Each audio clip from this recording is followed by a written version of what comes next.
Welcome back to the Build a Nation Challenge. We are moving into our 18th season on the Faroe Islands and our 3rd season with B68. I think we might need to be at a club for at least 5 or 6 seasons to rebuild it, so we might already be halfway there with B68. And on that note, let's talk about our squad. This right here is the list of players we might have available next season. I've already removed those who do not want a new contract, or who I believe won't be part of the club moving forward. As you can tell, a lot of recruiting needs to be done.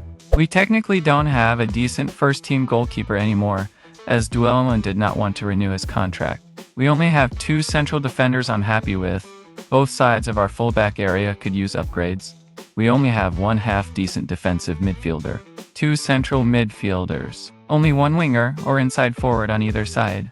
And maybe the only place where we have decent options is up front, where we have 2 strikers. But of course, that's assuming we plan on using the same tactic and formation again, which might not be the case. Oh hell yeah guys, that's right. We can now call ourselves the Faroe Islands national team manager. It only took us 17 seasons, but jokes aside, this might be the most excited I've been in years to manage a national team in Football Manager. Alright, so I think we're going to set up with a very familiar formation of ours, the asymmetric 4-1-1-4. This might be the best lineup for it, but who we play really comes down to who's fit, as we're not in control of that on match day. I'm not sure if we're allowed to schedule any friendlies before our next matches, which are the 2 league playoff relegation games in 125 days. Those are going to be interesting to follow, for sure. Alright, here we go. The transfer window's opening up. Of course, we're starting with transfers out. Ali Zaruki has left us, along with Johan Duellman. I would have liked to keep Duland, but he didn't want to stay. We also released 3 players, as they weren't up to the standard we're looking for, and releasing them saved us some money. Our incoming players start with a loan deal for Alain Beugre. He's our new starting goalkeeper, probably slightly better than Duland, and definitely better than Ville Madsen. Kenneth Christensen is a new central defender. He is not under contract yet, but we might give him one if he performs well. He's not a starter but should be good enough if called upon. Kristen Palmason, a 28-year-old, is a squad and depth player. He can play as an inside forward, striker, or attacking midfielder. I'm not sure where he'll be used the most, time will tell. Hampus Welland is a new starting central defender. I'm not sure if he'll play on the right or left side, or rotate with Latinen or Hauksson for game time. His only real weakness is that he's not very fast. Alex Eliasson, a 21-year-old defensive midfielder, cost us £53,000 if all clauses are triggered, making him our record signing. So, is he worth it? Well, I bought him before Bjerregaard suddenly decided to stay and signed a new contract, so he might not even be among our 2 best. Hopefully, this won't go down as an awful signing on my part. Eric Leonhag also cost us money, but only £3,000. You might be wondering what we'll use him for, as he's more offensive than what we'd normally see in our central midfielder role. So yeah, we might have a slight change to our formation. Morten Askell, our new 19-year-old, is very likely our starting left fullback. I really like what I see here, and he should be better going forward than any of our other options. We definitely needed an upgrade in this spot. Thomas Orezio is someone I called out for poor form last season while he was on loan, but I decided to bring him in permanently anyway. This was more due to a lack of options, as we really needed a backup in this position. Alright, and now to someone who might end up as that really questionable signing.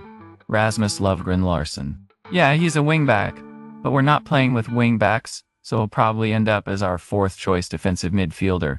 And I saved the best for last. Jon Bragi Gudmundsson, a new 19-year-old right fullback. He is definitely better going forward than defending, but he's a significant upgrade over our 2nd option, Lars Keller. I'm very happy with the quality we've added here. I did say we'd likely end up with a new formation, and we did. With these new signings, a new formation was needed to get the most out of the squad. It's a pretty standard 4-2-3-1 with a double pivot. Everyone should know by now that double defensive midfielders are quite awesome in this edition. And with 3 very good young players suited to that role, it would be silly not to use it. Alright, here's a bit of a curveball, but a good one. We're selling Alain Beugre for £2.10 million to Newcastle, which is a huge amount of money for us right now, plus a 40% profit from the next sale. To sweeten the deal, they're even allowing us to loan him back for the season. This is actually a really good deal for us. With some of that money, we'll upgrade the training facilities, which might be one of the most important aspects of rebuilding a team, along with the players themselves. Let's check up on how Suðuroy did in the Champions League. Yeah, not great. 30th place. I think we might see the lowest coefficient points right after the highest this season. Another long preseason is done, and I'm kind of surprised to see us still in the same spot as last season. But last season, the odds were 4-1, and now they're 51, which is a big improvement. I think the minimum I want this season is another top 4 finish, but I'd love to push into the top 2, while also getting into the Conference League and reaching the final of the Faroese Cup, but that's a lot to ask for. And there we are. Another transfer window is over, and I think we had a very decent one. Alright guys, we've got our first ever Faroe Islands match to play. We're up against Luxembourg and need to beat them over 2 legs to stay in the C division. We're the favorites, and I do expect us to win. We've got a lot of the old players from Suðuroy in the lineup, and one of them is Stenold, who scores after just 2 minutes. That's the kind of start we were looking for. Henriksson, a new player brought in by the new manager at Suðuroy, assisted our good old captain Ole Peterson to score the second goal. It's nice to see some of the players we worked with at Suðuroy, and another one of them, Albin Norden, scored our third goal. We've also got Svensson in there, and he was taking corners. He found Henriksson, who's really good in the air, and scored an easy goal. Stenold struck again, getting slightly lucky with a deflection to grab his second goal of the game. There we go, full time, 5-0 to us at home. We've pretty much already sealed this tie. They had 1 shot in the match, but it wasn't a highlight. I really don't see them scoring 5 or 6 goals in the second leg. A fantastic start to our career as Faroe Islands manager. The second leg was a much more even affair, with Luxembourg coming out on top with a 2-1 victory. This one could have gone either way and was a draw until the 89th minute. I'm not too worried about it. We were rotating quite a bit, and playing away is always tougher in international games. Most importantly, we're staying in the C division. Back to B68, where we've ground through half the season with 11 wins, 1 draw, and 5 losses. This leaves us in 4th place in the league with 31 points. Unfortunately, we're quite a few points off my target of 2nd place. To be honest, it might not happen this season, as the other 3 teams have beaten us in those matches we lost. On the other hand, we're unlikely to drop out of the top 4. We were unlucky in the cup again, drawing Suðuroy in the quarterfinal, and they knocked us out. Thankfully, we still have our qualifiers in the Conference League to look forward to, so there's plenty to play for. Transfer window opens up and we've got a signing coming in. Michael Kronberg, a player I've signed before at Suðuroy. He never played for us but was on loan at Klaksvíkar for a few seasons. Here's the thing, we didn't really need a new inside forward as we already have Overvik, who's doing fine, and Oresho as a backup. But Kronberg is pretty good quality and part of the Faroese national team. So now we have 3 very decent inside forwards, and balancing their playing time will be an interesting task. Coefficient points have been updated, and it was indeed a pretty poor season last time, with only 4,750 points. But the massive haul from the season before is ensuring we don't drop down any spots. In fact, we've climbed up 1 spot from 19th to 18th. Bjorn Andri Valtesson isn't happy about not getting any playtime. While he was good for us in the first season, he's become somewhat of an emergency backup, so we'll let him go. Alright, so the squad isn't happy with our depth in the defensive midfield area. Well, I think it's fine, I'll listen to the lad. We're bringing in a new player, though I'm not sure if they see him as a defensive midfielder. James Crowley is probably more of a central defender, but I think we'll deploy him as our left-sided defensive midfielder, as he's the only one with a left foot. I feel like he has the qualities to really solidify that midfield. Alright, there we go, that worked out. We've also signed a very cheap youngster, Morten Hilstrup, for only £240 a week, as his contract was running out. It was just too good to pass up. Do we need him? Well, not really, but I think we could train him to become our second choice attacking midfielder. I'm going big this time, at least a lot bigger than I normally do in the mid-season window. But this one is more of a squad depth signing, and it's a loan deal with an option to buy. Stefan Loge Hrobjardsson is basically just a backup to Beugre on the inside forward role. We needed an extra body after letting Valtesson go, but we'll likely need to find something different next season. There we are. The transfer window is closed again, but that was a pretty good one, in my opinion. Okay, it's time for our first leg in the Conference League second qualifier, and we're up against Dynamo Bucuresti. Not the worst or the best draw we could get. It'll likely be a fairly even affair. That means we really need to win at home. This isn't looking good. We're controlling the game at creating nothing, while they're creating big chances on the counter and get their reward after 49 minutes. Alright, we hit back straight away, 1 minute later, with a fantastic goal by Askau. Let's go, boys. We need to win this one. Now we're talking. Both of our fullbacks are getting goals. Gudmundsson makes it 2-1. Oh yes, please. In the 87th minute, Overvik takes a corner, and Walland heads it in to make it 3-1. We needed that. Full time, 3-1 to us. We completely turned this around. But make no mistake, they were pretty good with the few chances they created, so I expect them to be a lot better in the second leg. Here we go. Second leg. All we need is to not let in 2 goals. I'm not sure if that's possible, but if it isn't, we'll need to score a couple ourselves. 3 minutes in, and our new player Kronberg gives us a 3-goal lead. Now that's what I call a direct impact. Oh, come on, now he's just showing off. Second goal after 5 minutes, though a lot of the credit should go to Gudmundsson for that great cross. Well, I guess he's the player of the match, as he also assisted Ostergaard from a corner just 11 minutes in. I wasn't expecting this at all, but we're completely destroying them, as Beugre also joins in. This is getting ridiculous. Lineha makes it 5-0 with a long shot. Second half, and it seems like they've woken up from their slumber, but this game is long done by now. Full time, 8-2 on aggregate. That was nothing less than incredible. A perfect 10 rating for Kronberg. Let's check up on the other teams. Oh no, Klaksvikar had a very disappointing loss. Well, at least Vikinger managed to squeeze out a hard-fought draw against AIK, so that's good. Not too great by Suðuroy in the Champions League either, but I'm not surprised they're starting to fall off now. They'll still have a chance in the third round of the Europa League. Third round, we've got Bratislava, and we're away from home to start with. I'm not expecting any miracles here. It'll be a very hard match to win, or even get points in. Well, it definitely helped getting some new players mid-season, as Kronberg scores yet again. We also look a lot better out there than I thought. Second half, and another new boy, Crowley, finds the net for us. Kronberg takes the corner and finds the head of Ostergaard. All of a sudden, this looks like an easy day in Slovakia. Full time, 3-0 away from home.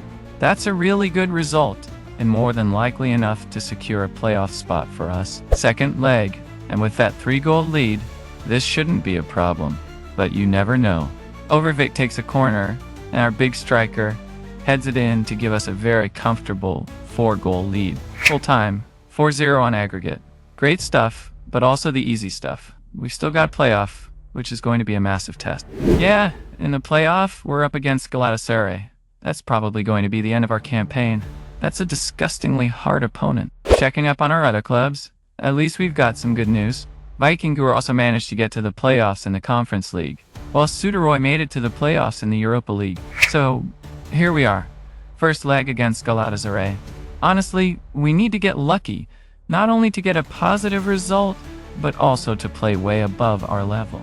It's a lot more likely for Vikinger to get to the league phase against Lask than for us. Well, there's one thing we're pretty good at, and that's corners. We take advantage of that, as we surprisingly take the lead from one of those. But it didn't take them more than 6 minutes to equalize, and apparently less than 7 minutes to take the lead. This is more what I expected would happen. It'll likely only go downhill from here. And there it is, the 3rd goal for them. This is only going one way, so I'll skip ahead. In the end, they scored 2 more goals to make the full-time result 5-1. I can tell you now that we're getting booted out of this competition, but I'm not surprised. Galatasaray was by far the hardest opponent we could have gotten. Any of their players is worth more than the total value of our club. The second leg ended very surprisingly and completely undeserved, with us winning 1-0. I even decided not to play our best 11 and shifted focus to the league, so this is a nice little surprise. But of course, we were never going to score 4 or 5 goals in Turkey, so we're out of the competition. Thankfully, Vikingur had more luck than us and will be getting into the league phase, earning some more coefficient points in our absence. Even better, Suðuroy got lucky with an easy draw against Maribor and will also be in the league phase of the Europa League. So I think we might actually have a half-decent season in terms of points. Let's move over to the national team, as we've now got our group in Division C, Belarus, Estonia, and Hungary. I'm not going to go through all the games unless it gets close and exciting, as I want to keep the episodes from getting too long. The status report after the first 3 games is positive, as we managed to win 2 of them. Hungary was a bit too much to handle, so we're not talking about promotion here, but being second best is still a massive improvement. While the Faroe Islands still have matches to play, B68 season is coming to an end. If we look past the European competition, in the latter part of the season, we had 9 wins and 3 losses in the remaining games. This leaves us in 3rd place this season with 58 points. Unfortunately, we didn't quite push for 2nd place. Maybe the most interesting thing to happen this season is on the last day, when Klaksvíkar overtook Suðuroy for 1st place. So, for the first time in 14 seasons, we have a new champion, and it was on goal difference no less. Michael Kronberg came in mid-season, and what a signing he was. He ended up with the highest average rating of 7.58, with 7 goals and 6 assists in just 12 matches. A bit of a surprise top scorer is Magnus Sigurdsson, with 13 goals in 20 matches and a respectable 7.16 average rating. Jon Bragi Gudmundsson is the top assister, with 10 assists in 31 matches and an average rating of 7.7. Another very important player this season was Erik Lienhag in the attacking midfield.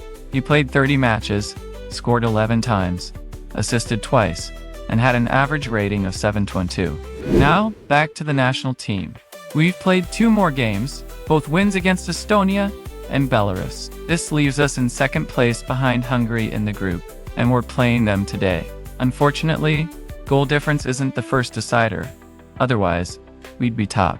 But results between teams are, and since they won the first encounter, we need to win this one to go top of the group. Can we do it? Well, I'd call them favorites, but I'd also say we have a chance as we're playing at home. We take a big step in the right direction just before halftime, when Svensson, the smallest player out there, finds the net with his head. And there it is, full time, 1-0 to the Faroe Islands. We didn't need more than 1 goal, and we've done it. We're getting promoted to the B division for the first time in our history. And so ends another season. We didn't quite get where we wanted with B68, but we're not far from getting big money in Europe or closing the gap to the best domestically. So the future should be bright. But of course, the big deal this season was taking over as the Faroe Islands national team manager, and that has already been a massive success. Long may it continue. Okay, folks, if you don't see me again, it's 'cause I'm dead.